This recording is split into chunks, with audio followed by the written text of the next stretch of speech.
সুধীজন, এই জন্য বলছেন আনুগত্য নিয়ে ভজন করো। এই আনুগত্যময়ী ভজনের দ্বারাই আমরা সেই পরম শ্রেয়কে, পরম প্রেয়কে পেতে পারি। দেখুন, আমাদের নন্দদাসের একটি চরিত্র ভক্তমালে বড় উজ্জ্বল হয়ে আছে। আনুগত্যে কি হয় দেখুন, তিনি তার শ্রী গুরুর কৃপা লব্ধ হয়ে এক শুদ্ধ বৈষ্ণবের সাথে ব্রজ দর্শনে গিয়েছিলেন। আমি এটাও অনুরোধ করি আপনাদের, যদি ধামে যান, শ্রীধাম নবদ্বীপ, পুরুষোত্তম ক্ষেত্রে বা শ্রীধাম বৃন্দাবনে, আমি একটা অনুরোধ করছি, বিষয়ী লোকের সাথে যাবেন না। বলেন কোনো না কোনো শুদ্ধ ভক্তের সাথে, অনুরাগীর সাথে, ব্রজ প্রেমিকের সাথে ব্রজে যাবেন, তা নাহলে কিন্তু ওখানে অপরাধের সম্ভাবনা বেশি থাকবে। কারণ বিষয়ী লোকের স্বভাব হলো তার ভাবনাটা আপনার চিত্তে আক্রান্ত করে দেবে। বৃন্দাবনে গেছি, চলো না, ওখানে ভালো খাদ্য পাওয়া যায়, হোটেলে চলো খাই। যমুনার জল চরণামৃত বলে নিলাম না, ব্রজবাসীদের দুয়ারে মাধুকরী রুটি নিলাম না, হোটেলে খেলাম। আরে রাধাকুণ্ডের তীরে ঘরটা ঠিক বসবাসের উপযোগী না, কিন্তু ওই ঘরে, ওই ভাঙাচুরো ঘরে থাকলে রাধাকুণ্ডের ওই দ্রব্যময়ী রাধারানীর সেই রাধাকুণ্ডের তরঙ্গের জলের হাওয়া লাগবে আমার গায়ে। আমি গিয়ে উঠলাম দোতলায়। বিষয়ী লোকের ভাবনা, তারা দেহ সুখ চায়, স্বাতন্ত্র ভাবে একটু ভালো সুখে থাকতে চায়।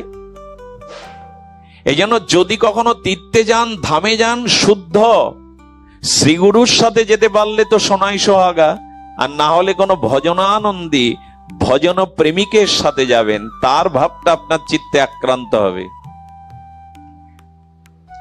সুধীজন, এই জন্য উনি শ্রীগুরু আজ্ঞা নিয়ে শুদ্ধ বৈষ্ণবের সাথে ব্রজ দর্শনে গেছেন। এই নন্দদাস খুব খুব অপূর্ব চরিত্র, বারবার বললেও তৃষ্ণা মেটে না।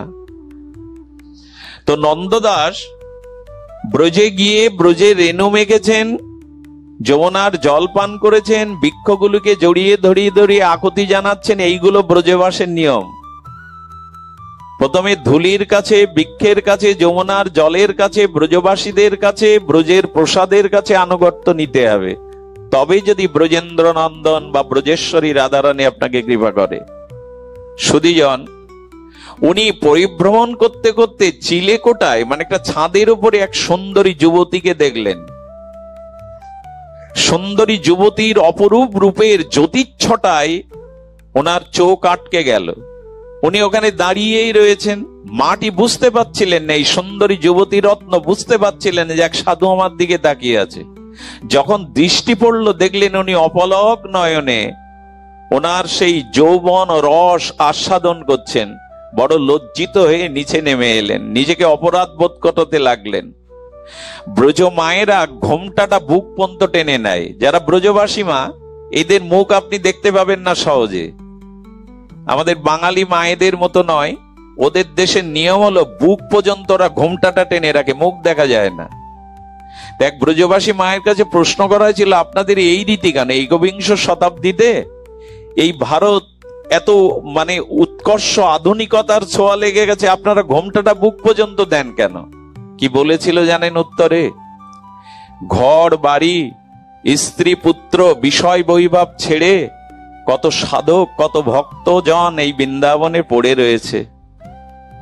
তারা রাধারানীর চরণ কৈকার্য কৃপা কটাক্ষ পাবে বলে তাদের কত ত্যাগ, না আছে ভালো আহার, না আছে বস্ত্র, কাঙালের ন্যায় গৌর চরণ আশ্রিত হয়ে পড়ে আছে। আমাদের মুখগুলো দেখে যদি তাদের ভজনে কোনো ত্রুটি হয়, অপরাধ হয়, রাধারানীর কাছে কি জবাব দেব আমরা? একবার ভাবনাটা দেখুন। এই জন্য তারা ঘোমটাটা বুক পতনটাই টেনে রাখে। তো ব্রজবাসী মা তার মুখ, ওই যে কাপড়টা শুকাতে দিয়েছিল, হয়তো ঘোমটাটা পড়ে গেছে, যেই দেখেছে ওই রূপে আর আটকে গেছেন এই নন্দদাস। ইনি বিট্টল নাথজির, বিট্টল গোসাইয়ের শিষ্য সাধারণ গুরুর শিষ্য না, সামর্থ্যবান ভজনানন্দী মহাপুরুষের শিষ্য। উনি নিজেও বুঝতে পারছেন না ওই রূপের মধ্যে কি আটকে গেল, কেন আমি ওই দিকে তাকিয়ে রয়েছি। মাঝে মাঝে অনেক কার্য ঘটে আমাদের জীবনে, আমরা কারণ খুঁজে পাই না, উনিও কারণ পাচ্ছেন না। কি করেছেন জানেন? এসে জানলা আগলা করছে আর একবার দেখবে বলে, জানলাতে না পেয়ে দরজার সামনেই বসে গেছে। ওনার স্বামী 2 দিন কাজের জন্য বাইরে গেছিলেন। খুব মন দিয়ে শুনুন, 2 দিন বাদে যখন এসছেন, ওই মাটি 2 দিনই ঘরের দরজা খুলতে পারেননি। আনুষঙ্গিক কাজ মিটিয়েছেন কাউকে দিয়ে। স্বামীকে বললেন, ওনার বেশভূষা দেখে মনে হয়, কোনটি তিলক দেখে মনে হয় উনি ভক্ত, কিন্তু আমি বুঝতে পারছি না কেন উনি আমার এই রূপ দেখে দুয়ারে আজ 2 দিন বসেছেন, খাওয়া নেই, দাওয়া নেই, স্নান নেই, এইভাবে পড়ে। আপনি জানতে একটু কারণটা জিজ্ঞাসা করুন তো। ওরা তো ব্রজবাসী, সহজে কাউকে অপমান করতে চান না। এসে বলছে, বাবাজি অপরাধ নেবেন না, আপনি ভক্ত রূপে এই ব্রজধামে এসছেন, আর আমরাও ব্রজে বাস করার সৌভাগ্য পেয়েছি রাধারানীর কৃপায়। এতে আপনারও বিব্রত বোধ হচ্ছে, আমাদেরও হচ্ছে, আপনি কেন এভাবে বসে আছেন? বলে, একটাবার ওর মুখটা দেখতে দাও। কোনো ব্যাখ্যা খুঁজে না পেয়ে ফিরে এলেন। সাধুকে তো আর গলা ধাক্কা দিতে পারেন না। এসে বলছে, এক কাজ করি, দরজায় তালা লাগাও, আজ রাত্রেই আমরা গোকুলে গুরুদেবের আশ্রমে সপ্তাহখানি কাটিয়ে আসি, পরে গৃহে ফিরবো। উনি চলে গেলে, কিন্তু ওনাকে বড় কথা বলা আমার পক্ষে সম্ভব নয়। সুধীবৃন্দ, ওই রাত্রেই পেছনের দরজা দিয়ে গোকুলে চলে গেলেন। বিঠ্ঠলনাথজি গোসাইয়ের সমর্থ শ্রী গুরুদেবের চরণে গিয়ে সব ঘটনা বললেন। গুরুদেব চোখ, একেই বলে শ্রী গুরুদেব, অনুভূতির দ্বারা চোখ বন্ধ করে একটু ধ্যানস্থ হয়ে বললেন, মারে, তোর দুয়ারে যে তোকে দেখার জন্য বসেছে, তার অসৎ কোনো উদ্দেশ্য নাই। এরাই তো শ্রী গুরুদেব, যারা বলে দিতে পারেন অনুভূতির দ্বারা। সুধীজন, বাবা এ কথা বলছেন, 2 দিন পড়ে রয়েছে, কোথাও যাচ্ছে না, আমাকে দেখতে চাইছে, ওইভাবে তাকিয়েছিল। বলো, শোন মা, ওর অন্তরে যদি অসৎ উদ্দেশ্য থাকতো, তাহলে তোরা ওই গৃহ ছেড়ে গুরুদেবের আশ্রমে গোকুলে আসতিস না। কোন ঘটনার কারণে আপনি যখন গুরু আশ্রমে যাবেন, কোন ঘটনায় আঘাত পেয়ে, কষ্ট পেয়ে বা দুর্ঘটনা মনে করে যখন ধামে যাবেন, তীর্থে যাবেন, গুরুচরণে যাবেন, জানবেন যেটা ঘটেছে ওটা আপনার মঙ্গলের জন্য। অসৎ কোন উদ্দেশ্য হলে আপনি শহরে যেতেন, আত্মীয়র বাড়ি যেতেন, গুরুদেবের গৃহে যেতেন না। একেই বলে অনুভূতি, একেই বলে অনুভূতি। সুধীজন, রাবণ বিনাশের জন্য রঘুপতি রামচন্দ্র বনে যাননি, ওটা অযোধ্যা থেকেই করতে পারতেন, উনি স্বয়ং ভগবান। তো বনবাস স্বীকার করলেন কেন প্রভু? বললেন, সবরই যে বসে আছে দীর্ঘদিন ধরে তার আশায়। রামচন্দ্রের বনে যাওয়াটা মঙ্গল মনে করছেন, মঙ্গল মনে করছেন, এই জন্য সবরীকে তো কৃপা করতে হবে। আর ঋষি মুনিদের সঙ্গ পাবো আমি, রাজপ্রাসাদে থাকলে সাধু সঙ্গ হবে না। এই জন্য উনি মঙ্গল মনে করছেন বনে গমনকে। কোন ঘটনার দ্বারা যদি সাধু দর্শন হয়, গুরু দর্শন হয়, কোন ধামে পৌঁছান, জানবেন যার দ্বারা ঘটনা ঘটেছে তিনি আপনার অমঙ্গল চাননি, তিনি আপনার মঙ্গলই চেয়েছেন। গুরুদেব বললেন, ওখানে একটা আসন পথ, এখনই সে আসবে। উনি জানতে পারলেন, উনি চলে গেছেন। সেই নন্দদাস ওখানে এসে যখন গুরুদেবের চরণে পড়েছেন, প্রসাদ পাওয়ার বলছে, বাবা আমাকে বলো আসলে ঘটনা কি হয়েছে জানেন? এর পূর্ব জন্মে উনি ব্রজেই ছিলেন, না হলে তার এরকম অনুভূতি আসে না। ব্রজে উনি সখী রূপে যে ভজন করতেন, ওনার ভজন সাথীটার রূপ অমনই ছিল। সেই পূর্বস্মৃতি মনে করে সেই সখী রূপে ওনাকে দেখে আর নয়ন ফেরাতে পারছেন না। ওনার ভিতরে অন্য কোনো উদ্দেশ্য নাই। গুরুদেব এটা ভেঙে বললেন, আর সঙ্গে সঙ্গে ওই মাটি ওনার চরণে ক্ষমা চাইলেন, ক্ষমা করে দিয়েন, আমি ভুল বুঝেছি। শ্রী গুরুদেবের আনুগত্যে না গেলে এই ভুল ভাঙবে কারো? নিজের বিচার বুদ্ধিতে এই সিদ্ধান্ত আসবে আমাদের? কখনো আসবে না। তাই দয়া করে, কৃপা করে সাধুগুরু বৈষ্ণবের আনুগত্যেই আমাদের জীবন স্বতন্ত্রভাবে চলতে যাবেন না। দেখবেন আমাদের সৌরমণ্ডলে প্রতিটি গ্রহ নক্ষত্র তার কেন্দ্রপথে চলছে। যদি চ্যুত হয়ে যায়, ওই কেন্দ্রপথ চ্যুত হয়ে গেলে ধ্বংস আসবে, কিন্তু ওরা প্রত্যেকটি কেন্দ্রপথে কেন্দ্রায়িত হইতে ঘূর্ণিমান। তেমনি আমাদের জীবনটাও শ্রীগুরু আনুগত্যেই কাটাতে হবে, সাধু বৈষ্ণব ধর্মের আনুগত্যেই কাটাতে হবে। স্বতন্ত্রভাবে যেন আমরা নিজেদেরকে পরিচালনা না করি। এই কথাটি বারবার বলছি কেন? কারণ আজ আমরা বড় স্বাধীন সত্তায় চলতে চাই, নিজের খেয়াল খুশি মতো চলতে চাই। আজ আমাদের আনুগত্য নাই। সুধীবৃন্দ, এই আনুগত্যময় ভজনের মধ্যেই আছে প্রেম প্রাপ্তির উপায়, মনুষ্য জন্মের তত্ত্ব প্রাপ্তির উপায়। মনে আছে আপনাদের, সনাতন গোস্বামী মহাপ্রভুর দর্শনে যখন মুক্তিতীর্থ বারাণসীতে যাচ্ছেন, তখন কে যেন সনাতন গোস্বামীর গায়ে একটা কম্বল জড়িয়ে দিয়েছিলেন না? আচ্ছা, শীতের দিনে কম্বল দিয়েছেন, উনি আর ওটা খোলেননি। মহাপ্রভু সেই তপন মিশ্র আলয়ে বসে আছেন, ওখানে চন্দ্রশেখর ভবনে। চন্দ্রশেখরকে বলছেন, যাও গৃহে একজন বৈষ্ণব আসছে, তাকে নিয়ে এসো। আহা, উনি গিয়ে দেখছেন আলু থালু বেশ, আর খোঁচা খোঁচা মুখে দাঁড়িয়ে, কেশগুলো আলু থালু করা, মনে করেছেন কোন মুসলিম দরবেশ। উনি গিয়ে মহাপ্রভুকে বলছেন, প্রভু দুয়ারে বৈষ্ণব আসেনি, দুয়ারে এক দরবেশ এসেছে। বৈষ্ণব চেনার ক্ষমতা দেবতাদেরও নাই। এই জন্য কারোর বাইরের রূপ বা ভাব দেখে তাকে বিচার করবেন না, তার ভেতরটার অনুভূতি দিয়ে বিচার করবেন। কারো বাইরের রূপ দিয়ে বিচার করা ঠিক নয়। কার মধ্যে কি লুকিয়ে আছে, কার মধ্যে কি তত্ত্ব আর অনুভূতি আছে, এটা বিচার করার সাধারণ ক্ষমতা আমাদের নাই। এই জন্য বৈষ্ণব চিনিবারে দেবতারও না হে শকতি। এই জন্য কাউকে সহসা উপেক্ষা করতে নাই।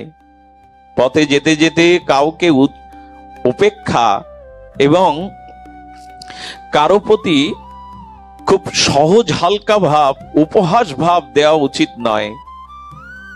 এই জন্য মনে হয় বিশ্বকবির অনুভূতিতে এই কথাটাই বারে বারে ধ্বনিত হয়, যেখানে দেখিবে ছাই উড়াইয়া দেখো তাই, পাইলেও পাইতে পারো অমূল্য রতন। আচ্ছা, হীরাটা কয়লার খনিতে থাকে কিনা? দামি হীরা কিসের মধ্যে থাকে? এখন কয়লার আবরণে, ওই কালো কয়লার আবরণে হীরা আছে, এ তো অস্বীকার করার উপায় নেই। হয়তো বাইরে কয়লা দেখছেন, কিন্তু ভেতরে হয়তো হীরা লুকিয়ে আছে।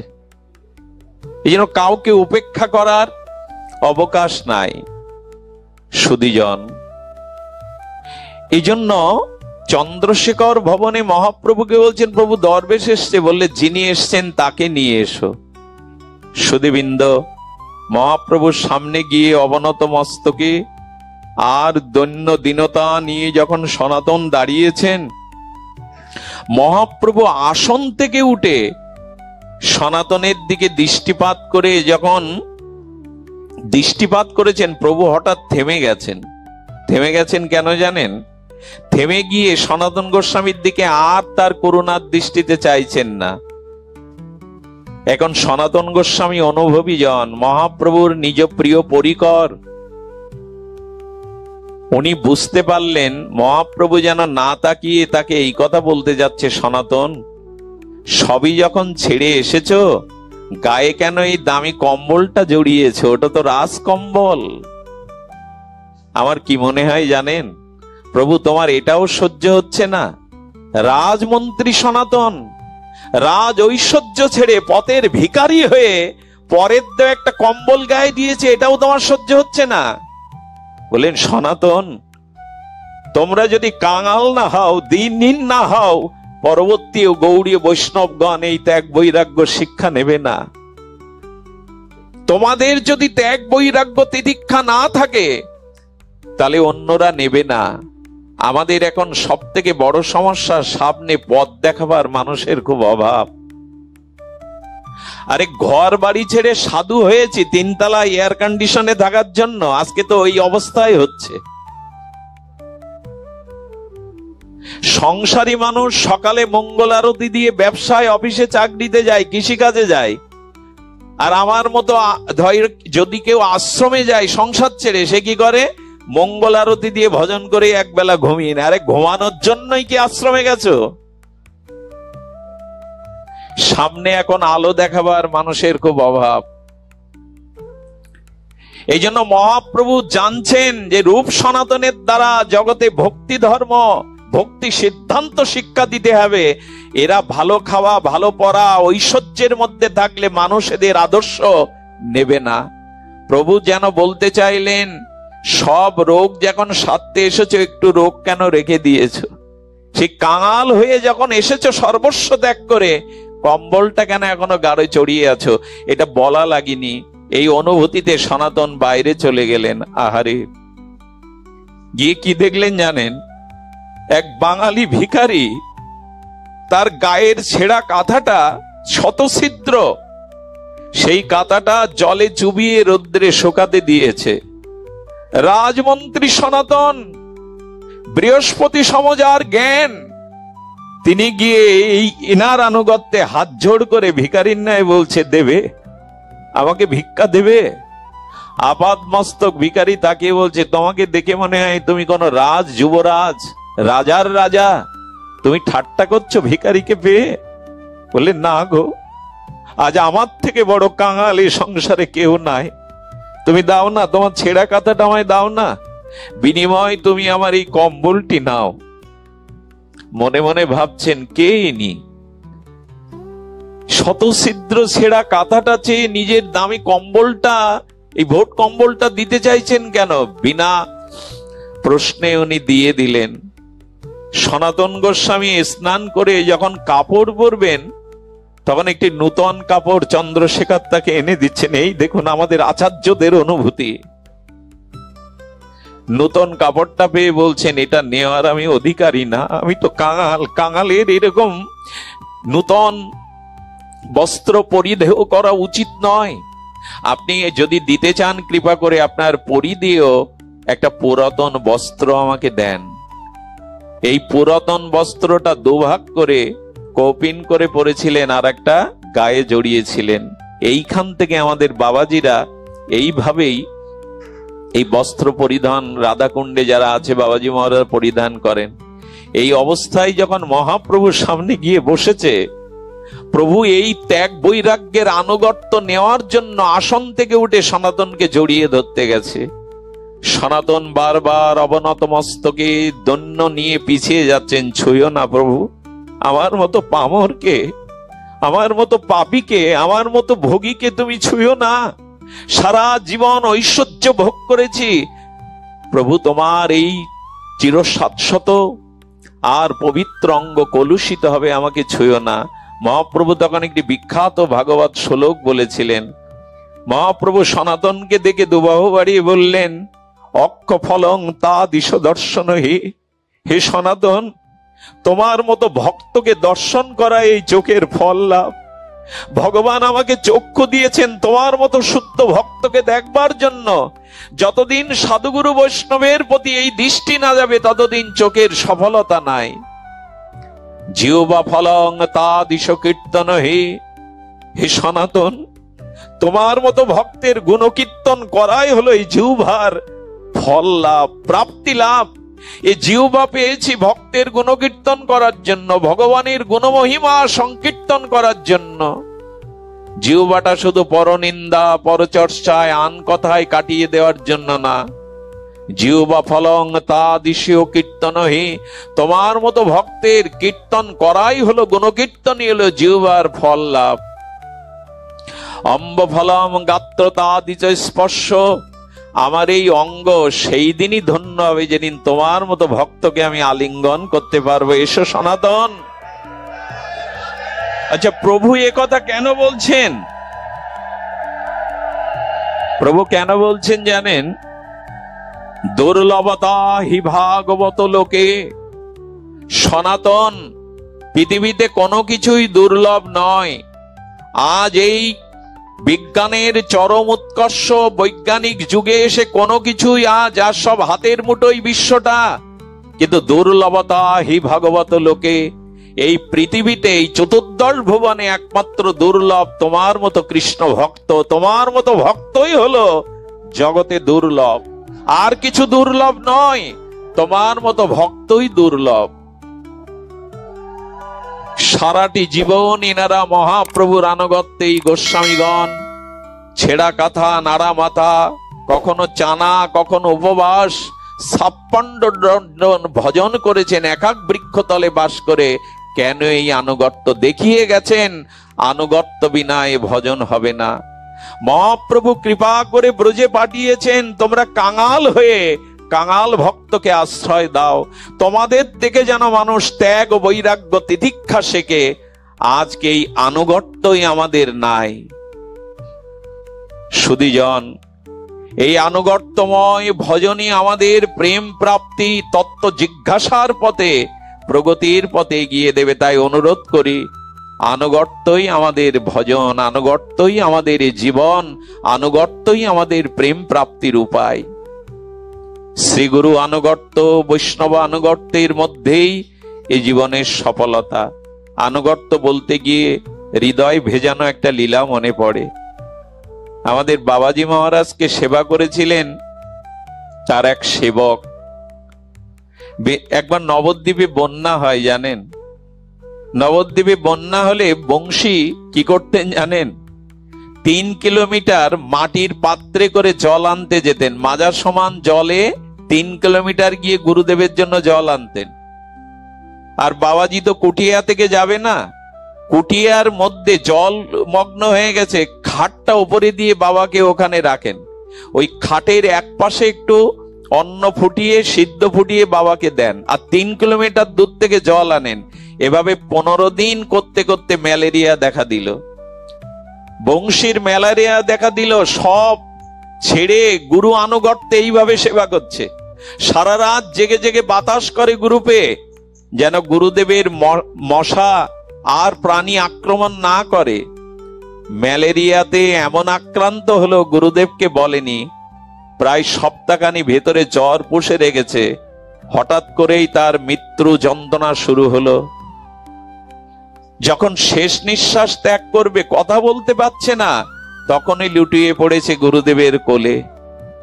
লুটিয়ে পড়ে গুরুদেব দেখছে বংশীর চোখে জাল পড়ে গেছে, বংশীর মুখে কোনো বাক্য নাই। গুরুদেব তাকিয়ে বলছে, বংশী রে, পিতামাতা ছেড়ে, জীবন যৌবন ছেড়ে আমার চরণ সেবা করলি সারা জীবন, কিছু নিবি না, কিছু চাই না তোর? হাত ইশারা করে বলছেন, অন্য কিছু চাই না, আপনার চরণ সেবা যেন জন্ম জন্মান্তরে করতে পারি। অস্পষ্ট স্বরে বলে চলেছেন, কিছুই চায় না।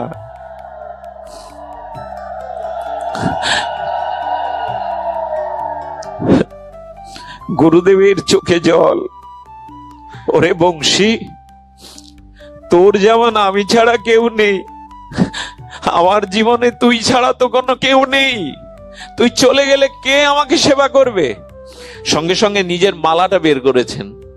মালাটা বের করে বংশীর মাথায় মালাটা রেখে নাম করছে আর বলছে, বংশী, আমার কাছ থেকে জমেরও সাধ্য নাই তোকে কেড়ে নেওয়ার। বল জমকে আসতে, জমকে আসতে বল, সাধ্য নেই জমেরও আমার কাছ থেকে তোকে নিয়ে যাবে রে বংশী।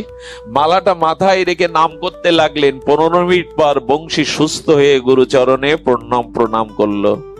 জম ফিরে গেল। আনুগত্য ছাড়া হয় গো, আনুগত্য ছাড়া হয় না। এজন্য শ্রীগুরু বৈষ্ণব মহতের আনুগত্যে জীবন কাটান। আমাদের ভারতবর্ষের ইতিহাস যদি দেখেন, বৈদিক সনাতন সভ্যতার ইতিহাস যদি দেখেন, রামচন্দ্র চক্রবর্তী সম্বট সূর্যবংশের, কিন্তু কোন কর্ম বশিষ্ঠদেব বিশ্বামিত্রের আনুগত্যে ছাড়া তারা করেননি। ভগবান শ্রীকৃষ্ণ পর্যন্ত সান্নিধ্য ঋষি ছাড়া, গর্গ ঋষি ছাড়া কোনো কাজ করতেন না। ভগবানও আনুগত্য মেনেছেন। আমাদের জীবনে এখন আনুগত্য নাই। বড়দের মানি, গুরুজনদের মানি, পিতামাতাকে মানি। সুধীজন, আনুগত্য নিন। বড় বাবাজি মহারাজকে সেবা করেছিলেন এরকম এক যুবক, সারা জীবন সেবা করেছেন।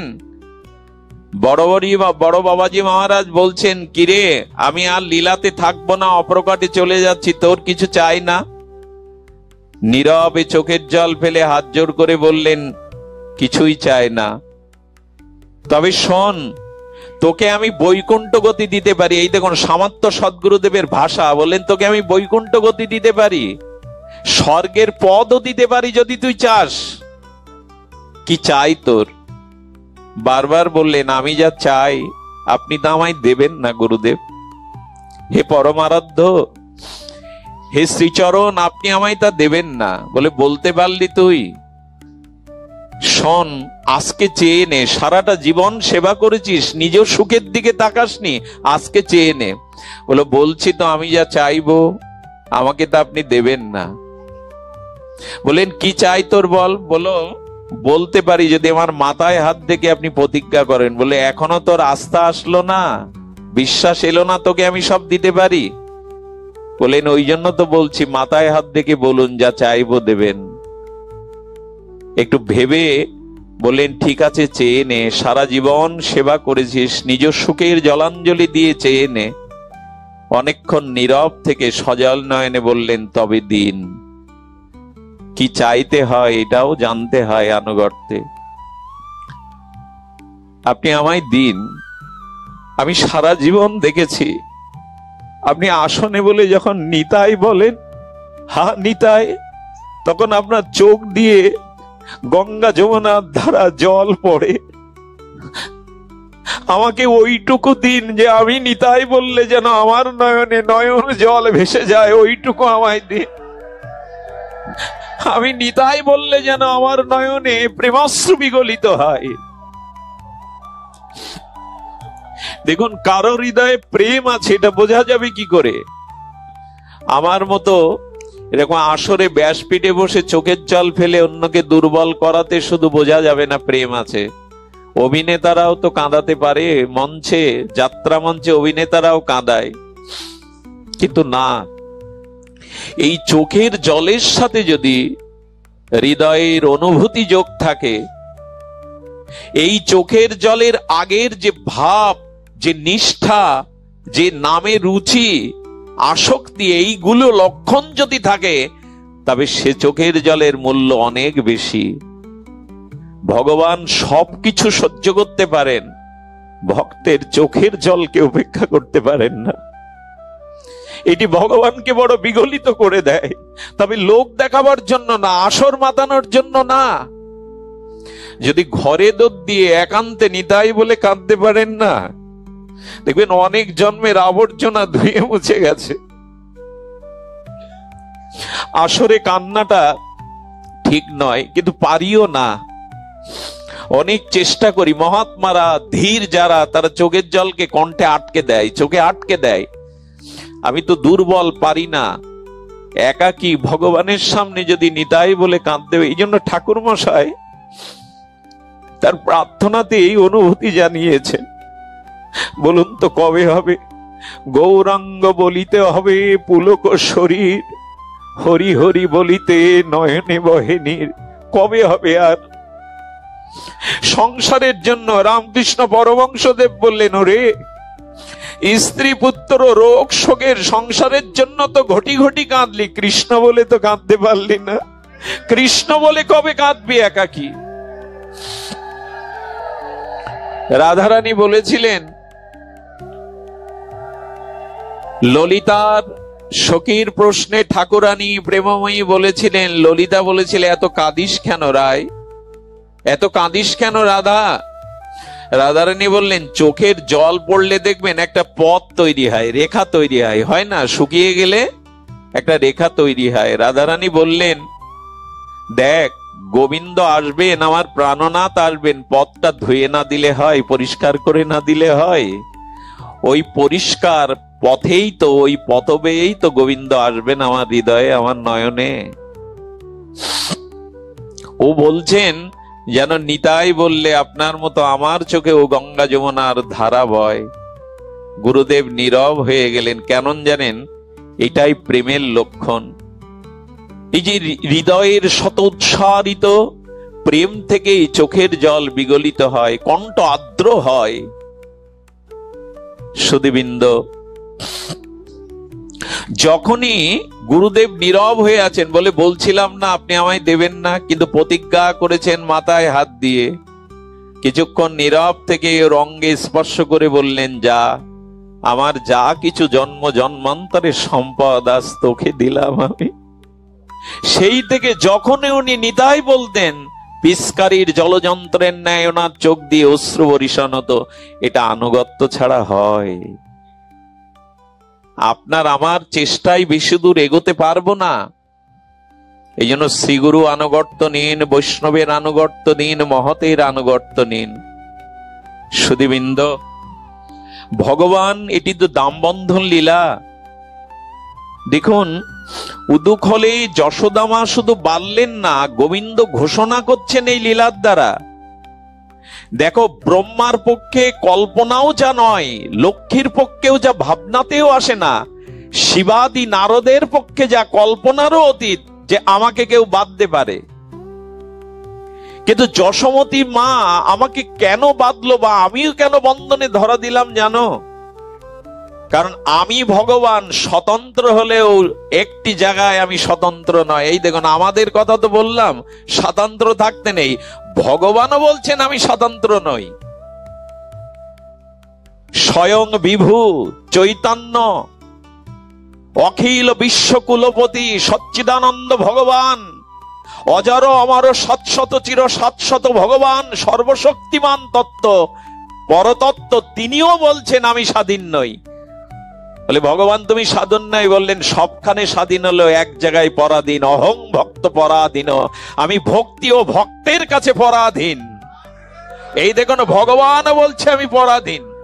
ভগবান স্বাধীন সবখানে, কিন্তু ভক্তের কাছে আমি অহং ভক্ত পরাধীন। আহা, কি ভাগবতের ভাষা, কি এর গভীরতা! অহং ভক্ত পরাধীন। যশোদা বাৎসল্য প্রেমে আমাকে বাঁধতে চেয়েছে, পরিশ্রম করেছে। জগৎ জেনে দাও আমি ভক্তির কাছে এবং ভক্তের কাছে আমিও পরাধীন। তুমি স্বাধীন থেকো না, ভক্তির কাছে ভক্তের কাছে তুমিও স্বতন্ত্র থেকো না। আচ্ছা, ভগবানের লোভ আছে, কথা বলবেন। ভগবানের কামনা আছে, ভগবানের ক্রোধ আছে, এগুলো ভগবানে মানায় না, থাকলে তিনি ভগবান না। কিন্তু বলছেন আমি ব্রজলীলাতে, বাৎসল্য লীলাতে মা যশোদার আনুগত্য নিয়ে আমি মা যশোদার কাছে পরাধীন হয়ে আমার ভিতরেও জেগেছে কামনা, আমার ভিতরেও ক্রোধ, আমার ভিতরেও লোভ। কেমন জানেন? দেখুন, যশোদামা দধিমন্তন করছেন, আর বদন দিয়ে গোবিন্দের গুণকীর্তন করছেন, অন্তর দিয়ে গোবিন্দের লীলা স্মরণ করছেন, আর হাতে দধিমন্তন করছেন। তনুমন প্রাণ দিয়ে ব্রহ্মালোক ভেদ করে, সত্যলোক ভেদ করে, বৈকুণ্ঠ ভেদ করে তার সুরমূর্ছনা পৌঁছে গেছে গোলক বৃন্দাবনে। ভগবান উঠে এসে চোখে কাজল দেওয়া, ডলতে ডলতে মার আঁচল ধরে মার সামনে এসে ডাকছে, ও মা, ও মা, আমার ক্ষুধা লেগেছে, খেতে দাও। এই দেখুন ভগবানের কামনা আছে কিনা। ভগবান মায়ের দুগ্ধ পাওয়ার জন্য ক্ষুধা নেই, তৃষ্ণা নেই, আপ্তকাম পুণ্যকাম, ভগবানেরও কামনা জেগেছে মায়ের স্তন পান করার। এটা বাসনা, এটাও কামনা। আর মাকে ডাকছে, মার সেদিকে সাড়া নেই। আরে জগৎ তাকিয়ে দেখো, হে বেদজ্ঞ বেদবিদগণ তাকিয়ে দেখো, তোমাদের সেই নির্গুণ পরম ব্রহ্ম আজ ভগবান হয়ে মা যশোদাকে ডাকছে, কিন্তু ভক্ত সেদিকে সাড়া দেওয়ার অপেক্ষা নেই। ভক্ত ভগবানকে শুধু ডাকে না, আজ ভগবানও ভক্তকে ডাকছে। এই দেখো, যশোদাকে ডাকছে, কিছুক্ষণ পর সাড়া দিলে বললেন বড় ক্ষুধা পেয়েছে। এই তো কামনা জাগলো ভগবানের, মায়ের স্তনপান করার কামনা। আচ্ছা, যখন বুকের দুগ্ধ পান করছেন এই কামনা, আর কি হলো যখন কোল থেকে নামিয়ে দিল তখন কি এলো? ক্রোধ এলো, ঠোঁট কামড়াতে শুরু করলো, দধিভাণ্ড ভেঙে দিল। এই দেখুন ভগবানেরও ক্রোধ এলো। আর কি এলো? লোভ এলো। কেন জানেন? যখন দুধটা স্তন থেকে টেনে তাকে নামাতে যাচ্ছে তখন আরো পাওয়ার ইচ্ছাটার নাম লোভ। অর্থাৎ ভক্তিতে, ভক্তের আনুগত্যে, ভক্তির আনুগত্যে ভগবানেরও মধ্যে কামনা, ক্রোধ এবং লোভ জেগে যায়। তবে এটা আমাদের মতো না, এটা শুদ্ধ সত্যময় বাসনা, কামনা বা ক্রোধ। আজকে ভক্তাধীন ভগবানেরও চিত্তে এসব জেগে যাচ্ছে। বলিহারি ভক্তি, বলিহারি ভক্তের আনুগত্য নেয়া ভগবান। সুধীবৃন্দ, আচ্ছা লক্ষ্য করুন তো, অপরাধ করলে মানুষকে বাধা হয় কোথায়? আমি যদি খুব অপরাধ করি, আমার পায়ে নাই হাতাই ডান্ডা বেড়ি দেয়া হয়। তোমা কোন অপরাধীকে পেটে বাঁধা হয়? তো যশোদা গোবিন্দকে উদরে বাঁধলেন কেন? বাঁধা উচিত ছিল তো পায়ে বা হাতে, হাত সহ উদরটা বাঁধলেন কেন?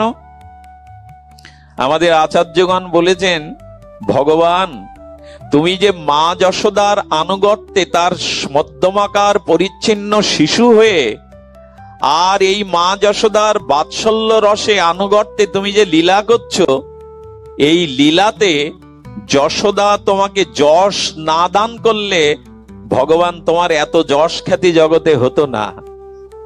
আরে আশ্চর্য! তাই যশোদা শব্দের যশ দদাতি ইতি যশোদা, যশস্বী ভগবানকেও যিনি যশ দান করেন তিনি হলেন যশোদা।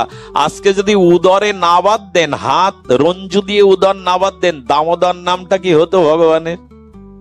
অর্থাৎ ভগবানকেও যশ দান করছেন যশোদা। এই জন্য ভগবানের নাম একটাও ভগবান নিজে রেখেছেন। ভগবানের নামগুলি কারা রেখেছেন? লীলাত্মক নাম, গুণাত্মক নাম আবার ভক্তরাই রেখেছে। গিরিধারী, তাই না, মধুসূদন, মুরারি, প্রত্যেক নামের পিছনে ভগবানের কোন লীলা বা তার ক্রিয়া, তার ক্রীড়া, এগুলি সম্বন্ধযুক্ত। এই জন্য ভগবানও যশ পাচ্ছেন মা যশোদার আনুগত্যে। আমরা যেন সেই আনুগত্যেই থাকি। সুধীমণ্ডলী, প্রণত দেহি নাম পাপ কর্ষণাম, যে শব্দ দিয়েই শুরু করেছিলাম, গোপী মুখর্গৃত, গোপী মুখারবিন্দ উত্থিত। আসুন আমরা গোবিন্দ চরণে নিজেকে প্রণত করি সেবার জন্য, নিজের সর্বস্ব অর্পণ করার জন্য। তাহলে তিনি সমস্ত অমঙ্গল হরণ করে আমাকে প্রেম ভক্তি দিয়ে দেবেন। আর এই প্রেম, এই ব্রজ প্রেম, এই ব্রজ আনুগত্য দেওয়ার জন্য নিতাই চৈতন্যের আমাদের এই কলিহত জীবের ভাগ্য আকাশে আগমন। অনার্পিত চরিণ চিরাত করুণায় অবতীর্ণ কল, তারা এসেছেন এই অনার্পিত চরি, এই অনার্পিত প্রেমধন দেওয়ার জন্য। তবে আপনাদের কাছে সর্বশেষ বিশ্রাম কথাতে একটা নিবেদন করি, হরিনামকে সাথে নিয়ে সাধুগুরু বৈষ্ণবের আনুগত্য নিয়ে পথ চলুন। দেখুন, এই বিশেষ কলিযুগে আমি আপনাদের একটা অনুরোধ করে যাই, যে সাধনই করবেন, যে অবস্থাতেই থাকবেন, অনুরোধ হলো হরি নামটাকে অন্তত হৃদয়ে নিয়ে নিন। আমি আমার বিশ্রাম কথাতে অনুরোধ করব, নাম ব্যতীত থাকবেন না। এই কাল কবলিত বর্তমান ধ্বংসময় সময়ে আমাদের চারিদিকে শুধু অন্ধকার, নিরাশা, হতাশা। এর মধ্যে একমাত্র দিব্য আলোকবর্তিকা আমাদের শ্রী নাম। এই মহাপ্রভুর দেওয়া ব্রজ রাগ ভক্তি মিশানো এই নামকে নিত্য নিরন্তর কণ্ঠের মালা করে নিন। দেখুন, শাস্ত্রে বারবার বলছে নাম, নাম আর নাম, এটি ছাড়া আমাদের অবলম্বন আর কিছু নাই। এই জন্য নাম মহিমা চিরব্যাপ্ত, নাম মহিমা চিরব্যাপ্ত করেছেন আমাদের আচার্যরা।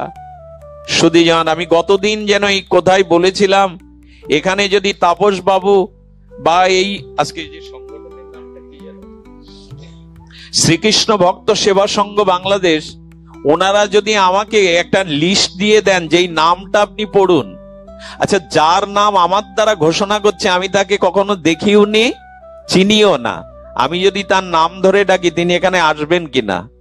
যাকে জীবনে কখনো দেখিনি, চিনিও না, শুধু তার নাম ধরে ডেকেছি, এই জন্য তিনি সামনে এসে গেছেন। তেমনি ভগবানকে জানি আর না জানি, যদি তার নাম ধরে ডাকি তিনি আসবেন না, এমন সাধ্য তার নাই। নাম নামায় অতি ইতি, নাম নামীকে নামিয়ে আনে। এই জন্য ভগবানকে আকর্ষণ করে নামিয়ে আনে এই নাম। এই জন্য ভাগবতের 18,000 শ্লোকের অন্তিম শ্লোকটি আমি আজকে পুষ্পাঞ্জলি ভাষণাঞ্জলি দিয়ে ভাগবত বিশ্রাম রাখছি। অন্তিম শ্লোকটি ভাগবতের এই 18,000 শ্লোকের সুরঝঙ্কারের অন্তিম ঝঙ্কার হলো নাম সংকীর্তনং যস্য সর্বপাপ বিনাশনং প্রণম দুঃখ শমনং স্তাং হরিং পরম। সুখদেব গোস্বামী বলতে বলতে এখানেই বিশ্রাম রাখছেন এই কথা বলে, নাম সংকীর্তনং যস্য সর্বপাপ বিনাশনাম। অনন্তকালের কর্মবাসনা দুর্বাসনায় দেহেন্দ্র ভোগে যে পাপের পাহাড় জমে আছে, এই পাপের পাহাড় বিচূর্ণ করতে পারে একমাত্র ভগবানের নাম। দেখবেন ভগবানের চরণে বজ্র চিহ্ন আছে, গোবিন্দের চরণে 49টি চিহ্ন আছে, তার মধ্যে একটা হলো বজ্র। আচ্ছা, তোমার কমল চরণে বজ্রের মতো কঠোর চিহ্ন কেন গোবিন্দ? গোবিন্দ বললেন কেন জানো? যারা আমার চরণে প্রণত হয়, দেহকে মনকে সমর্পণ করে, আমি আমার চরণে যে বজ্র আছে ওই বজ্র ফেলে তার অনন্ত জন্মের পাপের পাহাড়টাকে আমি চূর্ণ বিচ্ছিন্ন করে দেই। এই জন্য নাম আশ্রয় করুন। এই নাম নিয়ে আনুগত্যময় আমাদের এই ভজন। শুধু শ্রীকৃষ্ণ ভক্ত সেবা সংঘ বাংলাদেশের উদীয়মান সনাতন জাগরণের এই সনাতন জাতির একটি মুখপাত্র, এর প্রধান কার্যালয় সম্ভবত নয় 4243 সিদ্ধেশ্বরী সার্কুলার রোড, ঢাকাতেই। উদ্দেশ্য আপনারা জানেন, তাদের মূল নীতি প্রেম ভক্তি আত্মশুদ্ধি নাম সংকীর্তন ভগবত সেবা সনাতন ধর্মের প্রচার। এই সংগঠনের আজ এখানেই মনে হয় মাঙ্গলিক অনুষ্ঠান ক্রিয়াদি সম্পন্ন হয়েছে। তো ভক্তের আশীর্বাদ ছাড়া তো কারো এগিয়ে যাওয়ার কোনো উপায় নেই। আপনারা দুবাহু বাড়িয়ে এই সংগঠনের শ্রীবৃদ্ধি কামনা করবেন, যেন তারা সনাতন ধর্মের সেবায় এগিয়ে যেতে পারে, সকলকে সাথে নিয়ে এগিয়ে যেতে পারে। তবে এই শ্রীকৃষ্ণ সেবা সংঘের কর্মকর্তা যারা এখানে